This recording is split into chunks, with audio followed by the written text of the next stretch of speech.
हरे कृष्णा। आज का मेरा वीडियो का विषय है जन्माष्टमी की व्रत विधि, कथा और घर पर कैसे पूजन करें और महत्व आदि। पद्म पुराण में कहा गया है कि गंगा, सरस्वती, नर्मदा पवित्र नदियों में स्नान करने का पुण्य फल जो प्राप्त होता है वही जन्माष्टमी का व्रत रखने वाले को प्राप्त होता है। भविष्योत्तर पुराण भी इस बात की पुष्टि करता है कि जिस घर में जन्माष्टमी व्रत का पालन किया जाता है उस घर में किसी प्रकार का भी विवाद, कलह या वियोग नहीं आता है।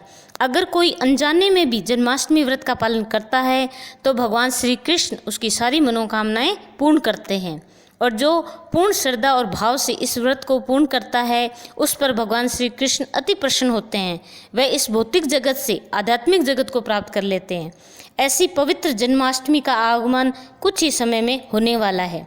जन्माष्टमी यानी श्रावण कृष्ण पक्ष की अष्टमी मंगलमयी तिथि को भगवान श्री कृष्ण अपने आध्यात्मिक जगत से इस भौतिक जगत में अवतरित होते हैं। भगवद गीता के 4 अध्याय के 9वें श्लोक में भगवान कहते हैं कि जो भगवान के दिव्य जन्म, लीलाओं और स्वरूप को समझ लेते हैं वह जीवन मनुष्य जन्म और मरण के चक्कर से छूट जाता है और आध्यात्मिकता को प्राप्त करता है। इस बार 7 सितंबर 2023 को यह शुभ अवसर आ गया है। इस दिन ब्रह्म मुहूर्त का समय सुबह 4:30 बजे का है और सूर्योदय 6:06 पर है। इस दिन पवित्र रोहिणी नक्षत्र का शुभ समय है। इस दिन मनुष्य को संपूर्ण व्रत उपवास का पालन करना चाहिए। एकादशी की तरह ही इस दिन अन्न नहीं खाया जाता। जल फल आप ले सकते हैं। कुछ भक्त निर्जल होकर भी व्रत करते हैं, ये आपकी श्रद्धा है। रात्रि 12 बजे के बाद भगवान श्री कृष्ण को पंचामृत से स्नान कराया जाता है और इस पंचामृत को ग्रहण करके व्रत खोला जाता है। इस दिन अधिक से अधिक भगवान श्री कृष्ण के नाम का जाप करना चाहिए, कथा कीर्तन करना चाहिए। मनुष्य जीवन के लिए सबसे पहला कर्म और कर्तव्य है भगवान श्री कृष्ण की भक्ति करना। भगवान नारद जी से कहते हैं कि जो मनुष्य कृष्ण जन्माष्टमी का व्रत करता है तो इस व्रत के पुण्य वेदों में, पुराणों में कहीं भी इसके तुल्य राधा कृष्ण का जो प्रिय व्रत है कोई और नहीं बताया गया है। एक दिन नारद जी पहुंच गए अपने पिता ब्रह्मा जी के पास। वहां जाकर ब्रह्मा जी से पूछा कि हे पिताजी, आप श्री कृष्ण जन्माष्टमी का महत्व मुझे बताइए कि जिसके सुनने मात्र से विष्णु धाम की प्राप्ति होती है। तो ब्रह्मा जी ने कहा, हे ब्राह्मण सुनो, जो इस व्रत को करता है वह विष्णु लोक को जाता है, उसके 7 जन्मों के पाप कर्म नष्ट हो जाते हैं। इसके महत्व की कोई सीमा नहीं है। अब इस व्रत की विधि, दृढ़ संकल्प लेकर व्रत करने का निर्णय करें। इस दिन प्रातःकाल ब्रह्म मुहूर्त में उठें, नहा धोकर भगवान श्री कृष्ण की पूजा आरती करें। तुलसी पूजन का विशेष महत्व होता है। उनके समक्ष घी का दीपक जलाएं, 4 बार परिक्रमा करें, उनके समक्ष बैठकर हरि नाम जाप करें, हरे कृष्ण महामंत्र बोलें, हरे कृष्णा कृष्णा कृष्णा हरे हरे, हरे राम राम राम हरे हरे। मंदिर जाकर दर्शन करें हो सके तो, नहीं तो आप घर पर भी अपने मंदिर में ऐसा कर सकते हैं। इस दिन अन्न ग्रहण नहीं किया जाता है।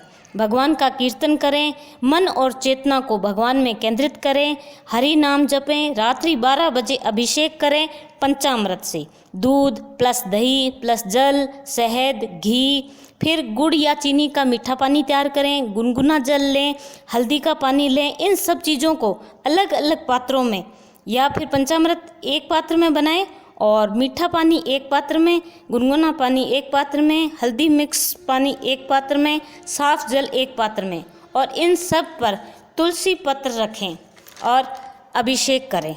इस जल से प्रभु को स्नान कराएं। तो सबसे पहले क्या करना है, पंचामृत से स्नान कराना है।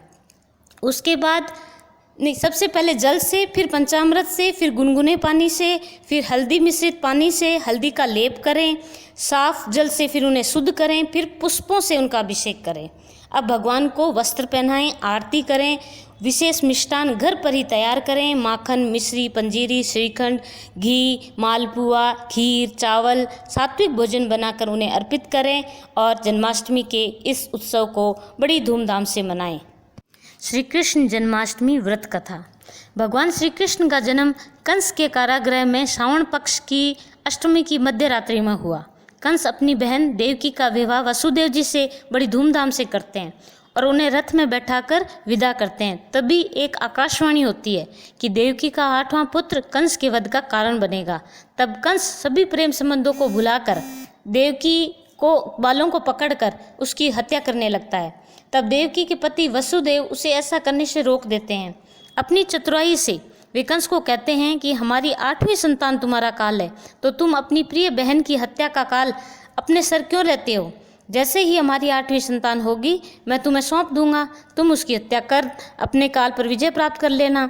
यह सुनकर कंस ने अपनी बहन और बहनोई वासुदेव को कारागृह में बंदी बनाकर डाल दिया और 8वीं संतान के जन्म की प्रतीक्षा करने लगा। अब नारद जी, जो कि कृष्ण जी को जल्दी से आगमन हो इसके लिए कंस के पास जाकर कहा कि कृष्ण भगवान तो अति चतुर हैं, ये ज़रूरी नहीं कि 8वीं संतान के रूप में ही वे प्रकट हों, वे कभी भी हो सकते हैं। तब कंस ने देवकी की 7 संतानों की निर्मम हत्या कर दी। 8वीं संतान के प्रकट के समय भगवान चतुर्भुज रूप में देवकी और वसुदेव जी को दर्शन देते हैं और नवजात बालक का रूप धारण करते हैं। तभी कारागृह के सभी ताले खुल जाते हैं और सारे पहरेदार सो जाते हैं, बेड़ियां खुल जाती है। वसुदेव जी उस नन्हे बालक स्वरूप भगवान श्री कृष्ण को नंद के यहाँ गोकुल में छोड़ आते हैं और नंद के घर जन्मी कन्या को लेकर वापस कारागृह में आ जाते हैं। कंस को शिशु जन्म की सूचना मिलती है तो वह वहाँ पहुँचता है। वह देखता है कि 8वीं संतान तो पुत्र ही है। तब वह उसकी हत्या करने के लिए जैसे ही हाथों में उठाता है, कन्या हाथों से छूटकर आकाश में चली जाती है और घोषणा करती है कि हे पापी कंस, तेरा वध करने वाला देवकी का 8वां पुत्र जन्म ले चुका है और वही तेरा काल बनेगा। कहते हैं कि भगवान जन्म और मरण के परे हैं, तो उनका जन्म कैसे हो सकता है?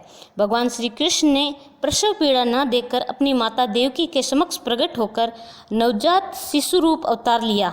जब जब धरती पर पाप बढ़ा, अधर्म की बहुतता होती है, तब तब जन कल्याण हेतु भगवान श्री कृष्ण अलग अलग रूपों में अवतार लेते हैं। जिस प्रकार सूर्य दिन में निकलता है और रात्रि में छिप जाता है, तो इसका मतलब यह नहीं है कि सूर्य है नहीं, ऐसा नहीं है, वे वही हैं, परंतु आता और जाता है। वैसे ही भगवान श्री कृष्ण हर दम, हर जगह, हर क्षण, हर कण में मौजूद होते हैं। वे तो बस अपनी लीलाएं करते हैं और अलग अलग रूप धारण करते हैं अपने प्रिय भक्तों की मनोरथ पूर्ण करने के लिए। उनकी आस्था के लिए भगवान अलग अलग युग में अलग अलग रूप अवतार लेते हैं। ज़रूरी नहीं है कि भारत में ही वे अवतार ले, वे कहीं भी किसी भी वक्त अवतार ले सकते हैं। तो मनाइए श्री कृष्ण जन्माष्टमी। हरे कृष्णा। आप सबको इसकी शुभकामनाएं। राधे राधे।